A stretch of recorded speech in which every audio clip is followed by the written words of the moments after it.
Hi, I'm Sam, and I'm heading into puberty in my 30s. By which I mean it took me a very long time to figure out that I'm transgender.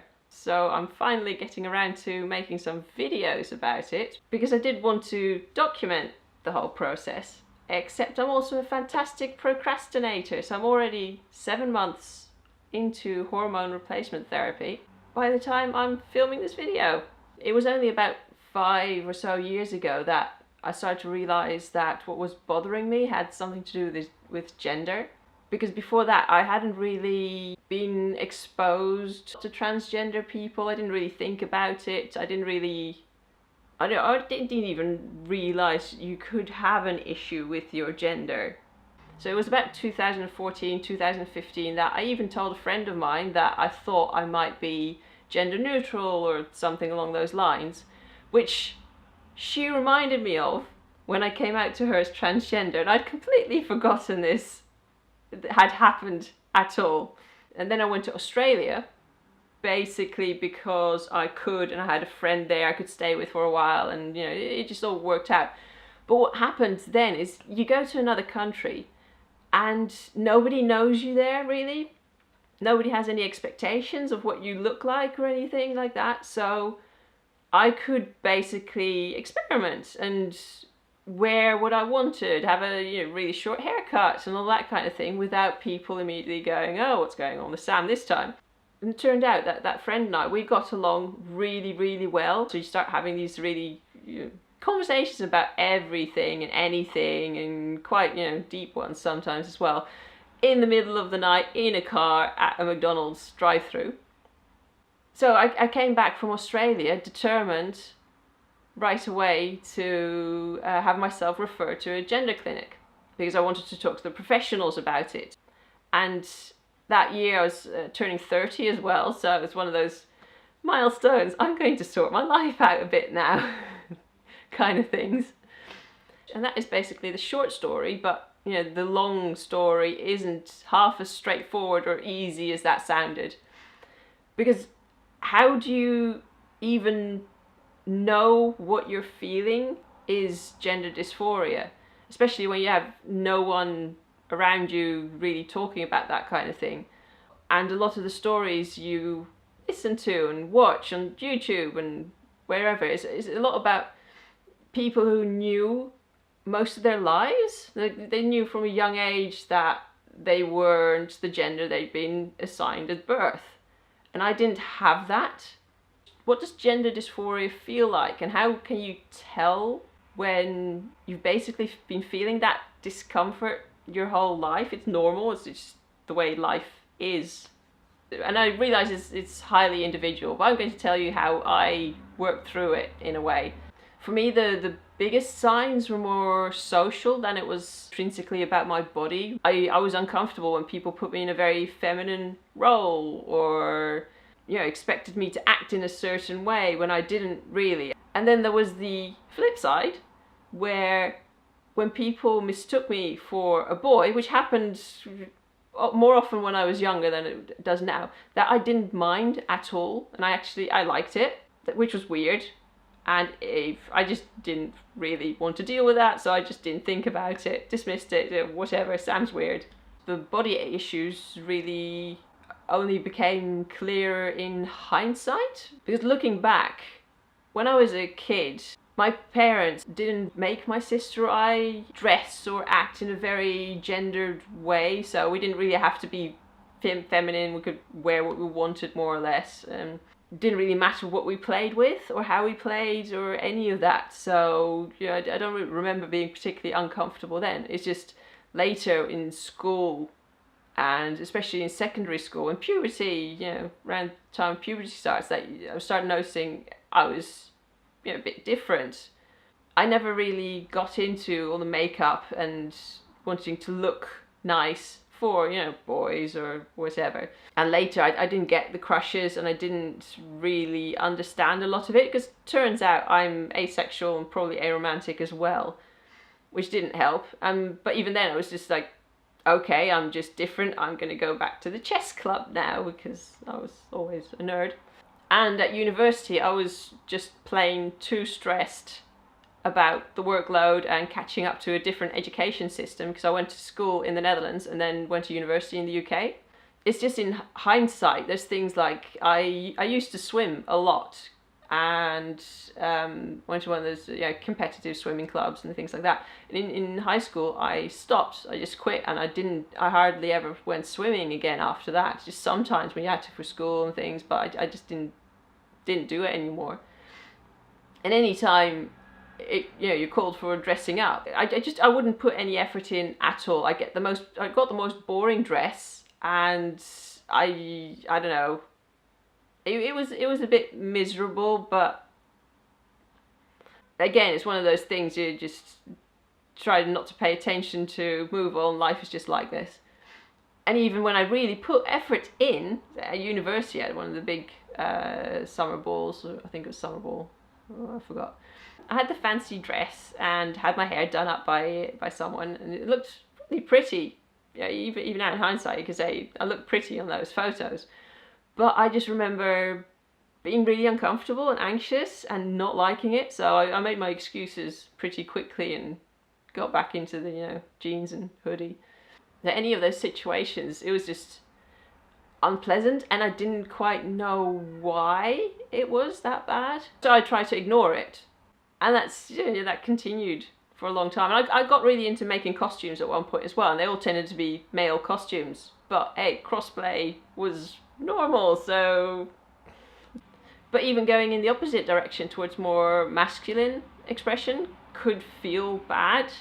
So I went to my best friend's birthday party, and she told me before that some of her parties were just fancy tea parties, and she liked people dressing up and things. So I showed up in a shirt and a waistcoat I'd made and not cut in a feminine way. And then nobody else had. Everyone was just basically t-shirts, hoodies. And I felt really uncomfortable, not just because I was overdressed. I just stood out, and that I didn't quite fit. And even though I was dressed in a way I liked on other people, on men, on me it just didn't feel good, because I was basically the wrong shape. I didn't look the way I was supposed to, even though I liked these clothes and things. And it wasn't a nice feeling at all, but I had no idea what was going on. I didn't know how to phrase it. So what I told my friend was basically, I feel like a potato. It was only much later, after talking to good friends and a lot of reading, the internet, Tumblr, that I realized I didn't feel very much like a woman, and that I wanted to go through life as a man, and that would actually be possible. Because it's one thing to know, transgender people exist and you see them on TV and sometimes, but another to kind of apply that thought to yourself and go, wait a second, I could do that and actually want that. It's a very big thing to realize, and it kind of changes your frame of reference that you have on your life, which takes a while to deal with. But first, I had doubts. Was I thinking about this right? Would transitioning be worth it? Because at that point I was 29, nearly 30, realized very well that would upend most of my life. All your relationships with people and everything would be affected, because it's not something you can do without people noticing.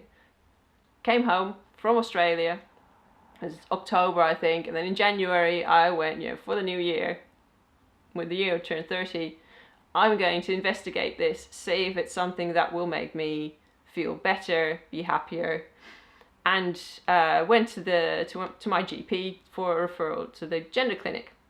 And I'll probably talk about that, how that went, in another video at some point. But for now, I'll just talk about how it helped me with some of those doubts I was having at the time still. It took quite a while before I had my first appointment. And what they do is they have an intake, and you get a lot of psychological tests, and they try to get to know you as thoroughly as they can, as quickly as possible. And then you're assigned a psychologist. And with them, you then talk about your whole life. For me, they made me work through a lot of this myself, so they wouldn't really go, yes, this is the case with you, yes, you're transgender, or anything like that. They just make you, they ask questions, you have to think about a lot of things that I personally hadn't thought about before. For example, maybe being non-binary came up, and they really encouraged me to think about those sorts of things, which was useful. And then the further we went, the longer it took, the more impatient I got, the more I started to think, yes, this is what I want to do, and yes, I think all this, that it will help me live a happier life. Until finally it was just, wanted to just get on with it. I wanted hormones, because while I'm mostly fine with my body, it's only up until the point that people don't see me. So if I was alone in the world, I wouldn't do anything medically. But I'm not. I'm in society, and people look at you and they make assumptions, and I want that assumption to be male, to be treated a certain way. The thing is, once you realize what you're feeling is gender dysphoria, and it clicks in your mind, you start noticing it a lot more as well. So it's just how people treat you and how people see you becomes much more noticeable, and how gendered society is becomes much more noticeable. And just the way you're feeling about yourself, that kind of thing, is just it becomes amplified almost, just because you're so aware of it and looking for all the little hints and things. But at times I've started to feel better, just slight changes, and I'm doing something about it really helps. And being out to people who support me really helps, because being aware of it also means you can try and do something about it if you have that freedom. I've probably experimented more with how I express myself, so clothing, haircut, all that kind of thing, now when I'm 29, 30, 31, than I did when I was a teenager. And it has helped, trying things out, see if they fit, see if it makes you feel better, and then go on from there. And then talking to a gender psychologist really did help me. And mostly, even though transitioning can be a really frightening thing, because it's such a massive change to your life, there is the possibility you'll lose people, people will just be difficult. And personally, I'm a bit afraid of surgery. I've never had surgery, so just the idea, so far I only really want the chest surgery. Even that is a bit frightening, but despite that, I want to go through with it. And just that despite the difficulties that you could potentially face, like a lot worse than I've mentioned, or a lot better, it depends on your circumstances, I guess, that you still want to go ahead with it. That is in itself, I think, a very big sign of what you're feeling. So that was a bit of a rambly answer on how I realized I was transgender and wanted to transition. I've probably glossed over a lot here that I'll try to talk about in other videos. I'm also going to do some videos on fashion, because I am interested in fashion, just not women's fashion on my body. There'll mainly be tips on what I look at to make myself look a bit more masculine in what I wear, with lots of examples. So if that sounds interesting to you, please do subscribe, and I'll see you in the next video.